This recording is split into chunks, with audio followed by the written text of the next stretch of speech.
Assalamualaikum warahmatullahi wabarakatuh. Bayangkan, di antara ribuan detik yang terus berjalan, ada satu detik yang tidak pernah kamu sadari. Detik ketika Allah sedang paling dekat dengan dirimu. Detik yang sering kamu lewati tanpa rasa, tanpa perhatian, tanpa kepekaan. Padahal di saat itu, pintu langit terbuka, doa ditampung, dan hatimu dipanggil oleh suara yang tidak terdengar oleh telinga, namun mengguncang seluruh jiwamu. Malam ini, mari kita selami sebuah rahasia yang sering tersembunyi dalam hidup kita. Kapan sebenarnya Allah berada paling dekat dengan hambanya? Jika kamu pernah merasa kosong, tersesat, atau seakan berjalan tanpa arah, mungkin ini adalah momen ketika Allah ingin kamu mendengarnya kembali. Dan apa yang akan kau temukan setelah ini bisa mengubah cara pandangmu terhadap seluruh perjalanan hidupmu. Bab 1. Ketika sunyi menjadi jalan pulang. Di satu titik kehidupan, setiap hamba akan merasakan bahwa kesunyian bukan lagi ruang kosong yang menakutkan, tetapi tempat di mana hatinya akhirnya bisa bernafas. Sunyi itu membawa kita pada rasa hening yang tidak dibuat-buat. Sejenis keheningan yang justru menguatkan, bukan melemahkan. Di dalamnya ada kelembutan yang tidak pernah diberikan oleh keramaian dunia. Orang-orang yang mampu duduk bersama sunyi akan melihat bahwa kesunyian seringkali adalah undangan lembut dari Allah, agar kita mendengar kembali suara terdalam yang selama ini tenggelam oleh hiruk-pikuk kehidupan. Saat seluruh rutinitas mereda dan dunia berhenti menuntut perhatian, jiwa mulai menyadari bahwa ada bisikan halus yang selama ini terabaikan. Bisikan itu bukan suara, melainkan rasa. Rasa bahwa Allah lebih dekat daripada apapun yang pernah kita kejar. Dalam momen seperti ini, seseorang mulai mengenal dirinya dengan cara baru, seolah Allah sedang menunjukkan lapisan-lapisan jiwa yang selama ini tertutup oleh ambisi dan kegelisahan. Dan ketika hamba mulai mengenal dirinya, disitulah ia mulai benar-benar mengenal Tuhannya. Kesunyian melahirkan kejernihan. Ketika suara ego mereda, hati menjadi seperti permukaan air yang tenang, mampu memantulkan cahaya kebenaran tanpa distorsi. Pada keadaan itu, seorang hamba tidak sedang mencari Allah dengan paksa. Ia hanya membuka ruang bagi Allah untuk menyingkapkan dirinya dalam kelembutan. Ini bukan proses yang bising. Tidak ada gemuruh, tidak ada tanda yang megah. Yang ada hanya bening, kesadaran sunyi bahwa Allah melihat, Allah memperhatikan, Allah menemani. Ada hikmah besar yang sering luput dipahami. Terkadang Allah mendekat bukan lewat hal-hal besar yang kita anggap spiritual, tetapi melalui jeda kecil ketika kita duduk sendirian dengan diri sendiri. Dalam jeda itulah Allah menurunkan ketenangan yang membuat hati luluh, membuat segala kekhawatiran mereda perlahan seperti kabut yang hilang saat matahari pelan-pelan naik. Dan ketika ketenangan itu turun, seorang hamba merasakan sesuatu yang tidak bisa dijelaskan, seperti disentuh oleh sesuatu yang tidak tampak, namun jelas terasa. Akhirnya di titik kesunyian terdalam itu, seorang hamba menyadari bahwa Allah tidak pernah menjauh. Kita hanya terlalu sibuk untuk mendengarnya. Ketika hati benar-benar hening, barulah terasa bahwa Allah lebih dekat daripada nafas yang keluar masuk tubuh kita. Dekat bukan karena kita memanggilnya, tetapi karena Dia memang tidak pernah pergi. Kesunyian hanyalah cara agar kita akhirnya melihat bahwa kedekatan itu selalu ada, menunggu kita untuk menyadarinya. Bab 2. Ketika doa tidak lagi menjadi kata. Ada waktu ketika doa tidak lagi lahir dari kalimat yang tersusun rapi, tetapi dari kelelahan jiwa yang memohon tanpa suara. Pada saat seperti itu, seorang hamba seringkali merasakan bahwa hatinya sedang berbicara dengan bahasa yang hanya dipahami oleh Tuhannya. Tak ada kata, tak ada rangkai, tak ada penjelasan panjang. Yang ada hanya getaran halus yang mengalir dari kedalaman diri, membawa seluruh luka, harap, dan rahasia yang tak pernah sempat diceritakan kepada siapapun. Dalam diam itulah doa menemukan bentuknya yang paling jujur. Ketika lidah tidak sanggup lagi berbicara, Allah tidak memaksa.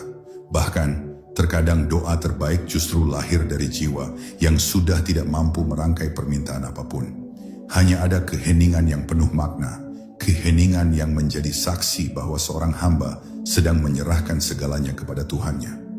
Dalam kesunyian itu, Allah seolah membisikkan ketenangan yang membuat dada yang sesak perlahan terasa lapang. Doa tanpa kata itu menjadi bukti bahwa hubungan antara hamba dan Rabb-Nya tidak selalu membutuhkan suara. Doa yang terbit dari kedalaman jiwa datang saat seseorang merasa kehilangan arah.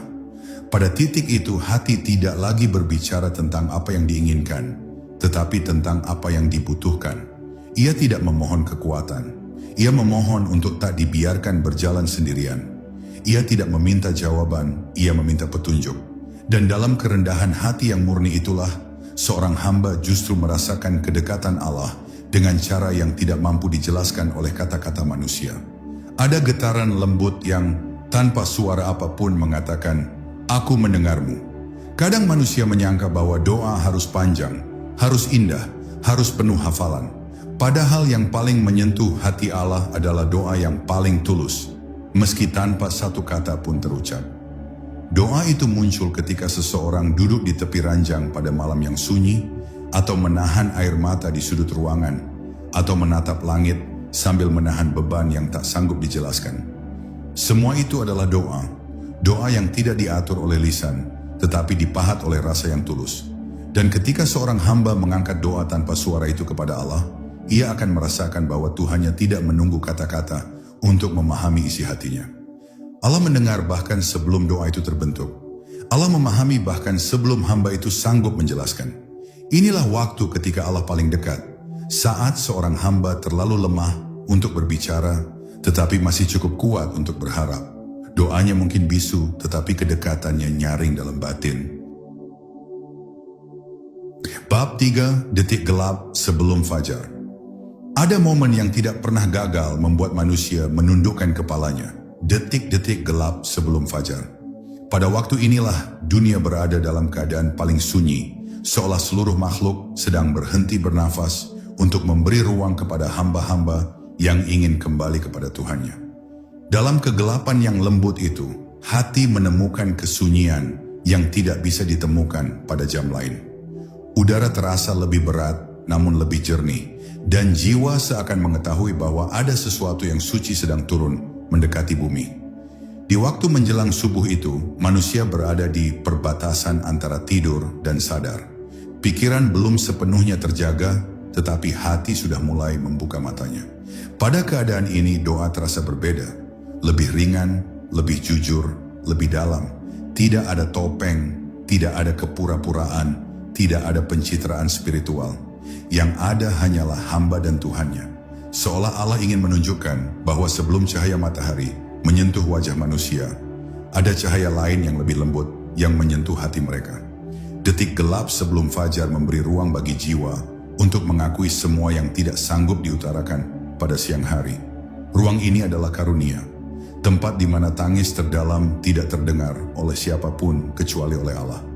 Pada waktu seperti ini, dosa-dosa yang sengaja dilupakan muncul kembali, bukan untuk menakuti, tetapi sebagai tanda bahwa Allah masih memberi kesempatan untuk kembali.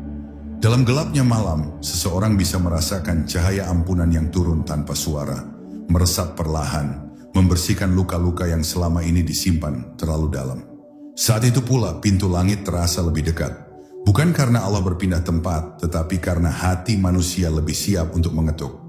Ketika dunia belum memanggil, ketika pekerjaan belum menuntut, dan ketika suara manusia belum memenuhi udara, doa menjadi lebih tajam, lebih mudah terangkat ke langit. Hati yang biasanya keras dalam siang hari mendadak menjadi lembut, seperti tanah yang siap menerima tetesan hujan. Ini bukan kebetulan, tetapi rahasia yang Allah letakkan dalam jeda malam. Dan ketika azan subuh mulai menggema, seorang hamba menyadari bahwa kedekatan yang ia rasakan bukanlah ilusi, tetapi hakikat. Sebelum cahaya fajar membelah langit, Allah telah lebih dulu membelah kegelapan hatinya. Sebelum dunia terbangun, Allah telah lebih dulu membangunkan jiwanya. Pada waktu ini manusia tidak hanya terjaga dari tidur, tetapi terjaga dari kelalaian. Inilah detik ketika seorang hamba merasakan bahwa Allah begitu dekat, begitu lembut, dan begitu mudah dijangkau oleh siapapun yang ingin kembali. Bab 4. Saat hati retak dan tidak ada tempat bersandar. Ada masa dalam hidup ketika hati retak begitu dalam, hingga tidak ada kata yang cukup untuk menggambarkan rasanya. Pada saat seperti itu, manusia biasanya mencari siapapun yang dapat menjadi penopang. Namun setelah semua pintu manusia tertutup, setelah semua telinga enggan mendengar keluh yang sama, setelah semua pundak tidak lagi mampu menampung tangis, barulah seseorang menyadari bahwa kejatuhan itu bukan hukuman, tetapi undangan dari Allah agar hambanya tidak lagi bersandar pada makhluk yang rapuh, melainkan kembali kepada Zat yang tidak pernah letih mendengar keluhan jiwa. Ketika hati retak, sesuatu yang unik terjadi. Dinding-dinding kesombongan yang selama ini dibangun perlahan runtuh. Runtuhnya bukan untuk menghancurkan, tetapi untuk membuka. Saat itulah sinar lembut dari Allah bisa masuk jauh lebih dalam. Manusia seringkali baru menemukan ketulusan doa ketika hatinya tidak lagi mampu berdiri tegak. Pada keadaan paling rapuh itulah, seorang hamba menyadari betapa kuatnya kasih sayang Allah. Bukan karena Allah mendatangkan kesakitan, tetapi karena Allah tidak membiarkan kesakitan itu sia-sia. Retaknya hati membuat seseorang melihat dirinya tanpa topeng. Semua yang biasanya disembunyikan dari manusia muncul tanpa bisa dicegah. Ketakutan, kekosongan, kelemahan, dan penyesalan. Tetapi justru disitulah letak keindahannya. Allah tidak jijik dengan hati yang retak. Allah justru mendekat kepadanya. Dalam pandangan Allah, hati yang remuk lebih berharga daripada hati yang keras. Karena dari retakan itulah cahaya baru bisa menyelinap, memberi hamba itu kemampuan untuk melihat dirinya dan Tuhannya dengan pandangan yang lebih jernih. Ketika seseorang tidak lagi punya tempat bersandar, ia akan merasakan sesuatu yang sangat lembut menyentuh jiwanya. Sentuhan itu bukan suara, bukan penglihatan, bukan kejadian luar biasa. Ia hadir dalam bentuk ketenangan tiba-tiba yang tidak bisa dijelaskan logika. Tiba-tiba dada yang sempit terasa sedikit lapang. Tiba-tiba tangis yang deras mulai perlahan mereda. Tiba-tiba beban yang menekan berkurang setitik demi setitik. Dan pada saat itulah seorang hamba sadar bahwa Allah sedang memeluknya dengan cara yang paling sunyi. Pada akhirnya, ketika seseorang bangkit dari keterpurukan yang hampir meruntuhkannya, ia tidak lagi sama seperti sebelumnya. Ia menjadi lebih lembut, lebih rendah hati, lebih mudah bersyukur, dan lebih sering mengingat Allah tanpa disuruh. Karena ia tahu bahwa pada detik paling gelap dalam hidupnya, Allah bukan hanya hadir, tetapi sangat dekat. Dekat bukan sekadar dalam makna ibadah, tetapi dekat dalam makna kasih. Dekat dalam makna bahwa Allah tidak pernah meninggalkan hambanya, meskipun manusia lain menjauh. Kedekatan yang terasa dalam retakan hati, itulah yang membuat seorang hamba pulang dengan cara paling indah. Bab 5. Ketika langkah tersesat dan hati mencari cahaya. Ada fase dalam perjalanan hidup ketika seseorang merasa telah berjalan terlalu jauh dari arah yang ia yakini benar. Ia melangkah, namun setiap langkah terasa seperti memasuki lorong yang semakin gelap. Pada saat seperti itu, ia mulai bertanya dalam diam, "Kemana aku harus pulang?" Dan anehnya, justru di tengah ketersesatannya, muncul getaran halus dalam jiwa yang membisikkan bahwa Allah tidak pernah berhenti memperhatikan langkahnya. Ketersesatan itu bukan akhir, tetapi bagian dari cara Allah mengarahkan hambanya kembali pada cahaya yang selama ini diabaikan. Ketika seseorang mulai menyadari bahwa ia tersesat, hatinya menjadi lebih peka terhadap tanda-tanda kecil yang sebelumnya ia anggap biasa. Sebuah nasihat sederhana, perasaan gelisah yang tak jelas, kejadian sepele yang menggugah, atau bahkan keheningan yang tiba-tiba, semuanya dapat berubah menjadi lampu-lampu kecil yang menuntun jalan pulang. Dalam kondisi seperti ini, hati manusia tak ubahnya seperti burung yang kehilangan arah. Ia akan terbang rendah, mencari cahaya apapun yang dapat menyelamatkannya. Dan pada titik itu, cahaya yang paling lembut sekalipun terasa seperti anugerah. Ketersesatan membuat manusia berhenti mengandalkan dirinya sendiri. Ia tidak lagi percaya pada kekuatan akalnya semata, atau pada rencana-rencana besar yang disusunnya dengan penuh percaya diri. Ia mulai menyadari betapa banyaknya jalur hidup yang tidak bisa dikendalikan. Kesadaran inilah yang membuka pintu bagi seorang hamba untuk menundukkan hati dan kembali mengingat Allah dengan cara yang lebih jujur. Tersesat ternyata tidak selalu buruk. Kadang itulah satu-satunya cara agar seseorang kembali mencari petunjuk yang selama ini ia anggap remeh. Di tengah pencarian itu, Allah menghadirkan rasa teduh yang aneh. Bukan karena masalah hilang, tetapi karena hati mulai diisi dengan harapan yang datang dari arah yang tidak terduga. Harapan itu seperti cahaya tipis di ujung lorong gelap. Kecil, namun cukup untuk membuat seseorang tidak menyerah. Dalam detik-detik seperti ini, seorang hamba bisa merasakan bahwa Allah sedang membimbingnya perlahan, selangkah demi selangkah, tanpa suara, tanpa tanda besar, tetapi cukup kuat untuk membuat hati berani melangkah lagi. Dan ketika seorang hamba akhirnya menemukan kembali arah hidupnya, ia akan menatap perjalanan panjang itu dengan pemahaman baru. Ia menyadari bahwa ketersesatannya bukanlah bukti jauh dari Allah. Justru saat-saat itulah Allah paling dekat, paling memperhatikan, paling lembut dalam memberi isyarat. Ia tersesat hanya agar ia kembali mencarinya. Ia gelap hanya agar ia kembali merindukan cahayanya. Dan ketika ia kembali, ia memahami bahwa setiap jalan buntu, setiap gelap, setiap kebingungan, sebenarnya adalah panggilan halus dari Allah agar hati tidak lagi mencari selainnya. Bab 6. Saat segala yang dicintai satu persatu dilepaskan. Ada masa ketika hidup terasa seperti rangkaian kehilangan yang tidak berkesudahan. Satu persatu hal yang dulu begitu dicintai dilepaskan dari genggaman. Seseorang yang pergi, kesempatan yang hilang, harapan yang runtuh, mimpi yang pudar. Pada awalnya, semua itu tampak seperti hukuman yang tidak adil. Namun seiring waktu, ketika hati mulai diam, seseorang menyadari bahwa mungkin kehilangan itu bukan sekadar peristiwa, melainkan cara lembut Allah mengalihkan cinta kita dari makhluk menuju dirinya. Karena manusia sering tidak menyadari betapa dalam ia bergantung pada dunia, sampai dunia itu tidak lagi berada di sisinya. Saat kehilangan datang bertubi-tubi, hati mulai bertanya dengan suara lirih, mengapa semua ini terjadi? Namun di balik pertanyaan itu, muncul kesadaran bahwa manusia tidak benar-benar memiliki apapun. Semuanya hanyalah titipan sementara yang sewaktu-waktu bisa diambil kembali. Kesadaran inilah yang membuat seseorang perlahan melepas genggamannya. Bukan karena putus asa, tetapi karena ia mulai memahami bahwa segala yang fana tidak diciptakan untuk digenggam selamanya. Disinilah kedekatan Allah terasa, bukan dalam wujud yang tampak, melainkan dalam rasa halus yang menenangkan hati yang baru saja kehilangan. Ketika seseorang melewati kehilangan demi kehilangan, ia mulai melihat lapisan terdalam dari hidupnya. Ia mulai memahami bahwa ada sesuatu yang jauh lebih kokoh daripada semua hal yang pernah ia cintai. Takdir Allah yang mengikat segala kejadian dengan hikmah yang tak terlihat. Kehilangan membuat manusia kembali melihat bahwa yang layak dicintai sepenuh jiwa hanyalah Dia yang tidak pernah berubah, tidak pernah hilang, dan tidak pernah meninggalkan. Cinta yang diletakkan pada Allah tidak pernah berakhir dengan patah. Sebaliknya, cinta itulah yang menyembuhkan semua patah yang disebabkan oleh selainnya. Dalam kesedihan itu tiba-tiba muncul ketenangan yang tidak masuk akal. Di tengah rasa kehilangan yang masih hangat, ada kekuatan lembut yang menopang langkah, membuat seseorang tetap mampu tersenyum, tetap mampu berjalan, tetap mampu berharap. Kekuatan itu bukan berasal dari diri sendiri.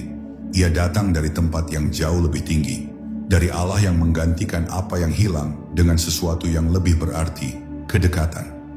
Allah lah yang mengisi ruang kosong yang ditinggalkan oleh makhluk, sehingga kekosongan itu justru berubah menjadi ruang luas bagi cahaya baru. Dan ketika seseorang mulai bangkit dari kehilangan itu, ia menyadari sesuatu yang mendalam, bahwa Allah tidak pernah mengambil sesuatu kecuali untuk memberi ruang bagi sesuatu yang lebih baik. Terkadang Allah mencabut cinta dari hati seseorang agar hati itu akhirnya memiliki tempat untuk mencintainya dengan penuh. Terkadang Allah mengambil makhluk yang kita sayangi agar kita belajar menyayanginya lebih utuh. Kehilangan ternyata bukan tanda bahwa Allah menjauh, tetapi tanda bahwa Allah ingin mendekat. Karena hanya ketika hati kosong dari dunia, ia akhirnya mampu merasakan betapa penuh dirinya dengan kehadiran Allah. Bab 7. Ketika hati lelah menahan segala sesuatu sendiri. Ada masa ketika seorang hamba merasa seluruh dunia bertumpu di atas pundaknya. Ia memikul beban yang tidak pernah ia ceritakan, menjaga luka yang tidak pernah ia tunjukkan, dan menghadapi hari demi hari seolah semuanya baik-baik saja. Namun jauh di dalam dirinya ada keletihan yang sangat sunyi, kelelahan yang tidak bisa sembuh oleh tidur, tidak bisa hilang oleh hiburan, tidak bisa sirna oleh nasihat manusia. Pada titik inilah seseorang akhirnya mulai memahami bahwa tidak ada manusia yang diciptakan untuk kuat sendirian. Dan ketika hati lelah dengan dunia, sebenarnya ia sedang dipanggil untuk kembali bersandar pada Allah. Di tengah keletihan itu, seseorang mulai menyadari bahwa selama ini ia berusaha mengendalikan terlalu banyak hal. Ia mencoba mengatur hasil, memaksa keadaan, bahkan menahan air mata agar tidak tampak lemah. Tetapi semakin keras ia bertahan, semakin berat hidup terasa. Hingga akhirnya ia duduk diam, membiarkan bahunya merosot, membiarkan dadanya menghela napas panjang, dan untuk pertama kalinya mengakui bahwa ia sudah tidak sanggup. Pengakuan itu bukanlah tanda kekalahan. Justru itulah pintu pertama menuju kekuatan yang sebenarnya. Saat hati benar-benar lelah, pintu-pintu dunia seolah menutup satu persatu. Tidak ada lagi tempat yang nyaman untuk meletakkan beban. Tidak ada lagi manusia yang bisa memahami sepenuhnya apa yang dirasakan. Dalam kesendirian itulah seorang hamba akhirnya terdorong untuk melakukan hal yang paling natural bagi jiwanya, bersandar kepada penciptanya. Dan ketika ia mulai mengarahkan hatinya kepada Allah, datanglah ketenangan yang tidak bisa diberikan siapapun di dunia. Ketenangan itu turun perlahan, menghapus gelisah sedikit demi sedikit, seperti embun yang menenangkan tanah kering. Kelelahan yang paling dalam sering menjadi titik balik dalam hidup seseorang. Pada saat ia berhenti berpura-pura kuat, ia justru menemukan bahwa kekuatan terbesar datang dari berserah. Berserah bukan berarti menyerah, tetapi menyadari bahwa ada tangan yang lebih besar yang mengatur segala sesuatu. Tangan yang tidak pernah lalai, tidak pernah salah, dan tidak pernah meninggalkan. Ketika seseorang bersandar kepada Allah, ia merasakan bahwa beban yang selama ini menghimpitnya berubah menjadi ringan, meski masalahnya belum hilang. Karena kini ia tidak lagi memikulnya sendirian. Dan ketika hamba itu bangkit dari kelelahan itu, ia bangkit dengan hati yang lebih lembut dan lebih paham. Ia mengerti bahwa Allah tidak menuntutnya untuk kuat sepanjang waktu. Allah tidak meminta kita untuk selalu tegar, selalu tersenyum, selalu mampu. Allah hanya meminta satu hal, kembali. Kembali ketika lelah, kembali ketika bingung, kembali ketika tak mampu. Karena justru pada saat seorang hamba paling letih, paling rapuh, dan paling kehilangan kekuatan, disitulah Allah paling dekat, memeluk jiwa yang kembali kepadanya dengan seluruh kelemahannya. Bab 8. Ketika Allah mengirimkan tanda yang tidak kita mengerti. Ada saat ketika hidup memberikan sinyal-sinyal halus yang tidak mampu dijelaskan oleh logika. Sebuah perasaan tiba-tiba, sebuah kejadian kecil yang menggugah, sebuah kalimat yang datang dari mulut seseorang tanpa ia sadari maknanya. Semua itu tampak sepele, namun hati merasakannya seperti pesan yang sedang dititipkan. Pada awalnya seseorang mungkin mengabaikannya, mengira itu hanya kebetulan. Namun semakin ia memperhatikan, semakin ia menyadari bahwa tidak ada yang benar-benar kebetulan. Ada pola lembut yang berjalan di balik layar takdir, pola yang hanya dapat dilihat oleh hati yang mulai peka. Saat Allah mengirimkan tanda, ia jarang melakukannya dengan suara keras. Tidak ada cahaya menyilaukan, tidak ada kejadian dramatis, tidak ada sesuatu yang memaksa. Tanda itu hadir seperti angin yang lewat, pelan, namun membuat seseorang menoleh.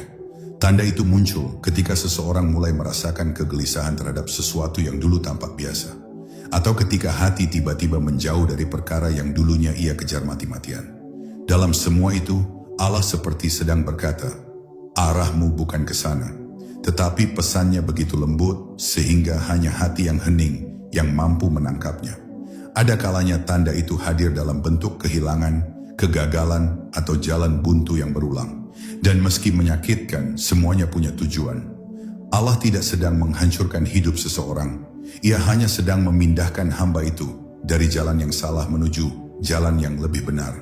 Bahkan rasa tidak nyaman yang kita rasakan terhadap sebuah pilihan pun bisa menjadi tanda. Hati menghasilkan penolakan yang aneh, seolah berkata, ini bukan baik untukmu. Dan tanpa kita sadari, itulah cara Allah menjaga, mengalihkan, dan melindungi. Di lain waktu, tanda itu hadir dalam bentuk ketertarikan yang kuat pada sesuatu yang sebelumnya tidak pernah terpikirkan. Tiba-tiba, seseorang tergerak untuk memperbaiki diri, untuk mencari cahaya, untuk mendekat kepada kebenaran. Ia tidak tahu dari mana keinginan itu berasal, tetapi ia merasakannya begitu mendalam. Itulah tanda yang paling halus, tanda bahwa Allah sedang memanggil hambanya dengan cara yang tidak terlihat. Panggilannya tidak berupa suara, tetapi berupa gerakan hati yang sulit dijelaskan. Ketika seorang hamba akhirnya memahami tanda-tanda itu, ia menyadari bahwa Allah telah membimbingnya jauh sebelum ia menyadarinya. Segala hal yang tampak seperti kebetulan, ternyata adalah kepingan takdir yang disusun dengan penuh kasih. Setelah itu, seseorang akan berjalan dengan hati yang lebih peka, lebih ringan, lebih yakin. Karena ia tahu bahwa Tuhannya tidak membiarkannya tersesat sendirian. Setiap tanda, sekecil apapun, adalah bukti bahwa Allah dekat, sangat dekat, mengarahkan langkah dengan sentuhan yang tak terlihat, namun terasa sangat nyata di dalam jiwa. Bab 9, saat jiwa menyadari bahwa semua jalan mengarah kepadanya. Ada satu momen dalam perjalanan ruhani ketika seseorang menyadari bahwa setiap langkah, setiap persinggahan, bahkan setiap luka dan kegagalan sebenarnya adalah jalan yang sedang ditata oleh Allah agar hambanya kembali. Pada titik ini, jiwa tidak lagi memandang hidup sebagai rangkaian peristiwa acak, melainkan sebagai pengalaman sakral yang telah dilingkupi hikmah sejak sebelum ia dilahirkan. Di sini, hamba mulai merasakan kedekatan Allah bukan sebagai gambaran yang dicari jauh di luar diri, melainkan sebagai kehadiran halus yang menyertai setiap tarikan napasnya, membimbingnya tanpa jeda, mengundangnya untuk pulang kepada ketenangan yang telah lama menantinya. Ketika seseorang menatap kembali masa lalunya, pahit, manis, terang, atau gelap, ia akan mulai melihat pola, bahwa di setiap belokan hidup ada tangan lembut yang membawanya menjauh dari kebinasaan, mendekati pemahaman, dan mempertemukannya dengan hal-hal yang membentuk kedewasaan batinnya. Pada fase ini, jiwa menjadi lebih peka. Ia menangkap sinyal-sinyal yang dulu terlewatkan. Ia memahami bahwa takdir bukanlah ancaman, melainkan undangan untuk semakin mengenal sang penentu takdir. Kesadaran ini mengubah cara ia bergerak, berpikir, merasa, dan memilih. Ia tidak lagi berjalan dengan tergesa, tetapi dengan kesadaran yang jernih bahwa Allah selalu lebih dekat daripada apapun yang ia cari. Dalam keheningan malam atau kesibukan siang, dalam tangis ataupun tawa, jiwa mulai memahami bahwa setiap keadaan memiliki satu pesan yang sama. Kembalilah kepadaku. Ketika hamba menyadari bahwa semua jalan pada akhirnya mengarah kepada Allah, ia tidak lagi merasa tersesat meski belum tahu apa yang akan datang. Sebab ia tahu yang menulis jalan itu adalah Zat yang tidak pernah menzalimi, tidak pernah meninggalkan, dan tidak pernah salah dalam mengatur urusan hambanya. Inilah momen ketika hati melembut, bukan karena dunia menjadi lebih mudah, tetapi karena ia mulai mengenali siapa yang selalu berdiri di balik seluruh perjalanan hidupnya. Pada tingkat kesadaran ini, yang dicari bukan lagi solusi instan atau jalan pintas menuju kebahagiaan, tetapi kedekatan yang tulus dengan Allah. Hamba mulai merasakan bahwa tujuan sejatinya bukanlah apa yang ia kumpulkan, tetapi siapa yang ia temui di balik setiap takdir. Ia tidak lagi mencari jawaban pada manusia, sebab ia tahu bahwa semua yang ia alami sebenarnya adalah dialog sunyi antara dirinya dan Tuhannya. Bahkan ketika orang-orang sibuk menilai, mengomentari, atau meninggalkannya, hatinya tetap menemukan tempat kembali. Sebuah ruang batin yang dipenuhi cahaya, tempat Allah berbisik, "Aku bersamamu, bahkan sebelum engkau memanggilku." Dan ketika hamba menyadari bahwa seluruh perjalanan akhirnya membawanya kepada Allah, ia menemukan ketenangan yang tidak pernah bisa diberikan oleh dunia. Ia memahami bahwa kedekatan Allah bukanlah peristiwa tertentu, bukan pula momen tunggal, melainkan keadaan yang selalu ada, namun baru terasa ketika hijab hati mulai tipis. Di titik inilah ia berhenti memberontak, berhenti berlari, dan mulai menerima bahwa hidupnya adalah perjalanan pulang yang tak pernah berhenti.